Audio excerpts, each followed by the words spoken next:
سجدے کی حالت میں ہوتا ہے تہجد کے ٹائم پہ، یہ انسان سب سے زیادہ اللہ کے قریب ہوتا ہے۔ کیوں؟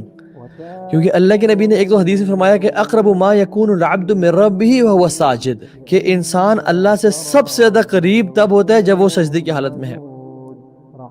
اور دوسری یہ حدیث بھی آگے کہ اقرب ما یکون الرب من العبد فی جوف اللیل الاخر، کہ انسان اپنے رب سے سب سے زیادہ قریب ہوتا ہے رات کے آخری حصے میں۔ But a person is closer to Allah subhanahu wa ta'ala when Allah subhanahu wa ta'ala physically comes to the first heaven, and that person is at the lowest of his posture، جو سجدے کی حالت میں ہوتا ہے۔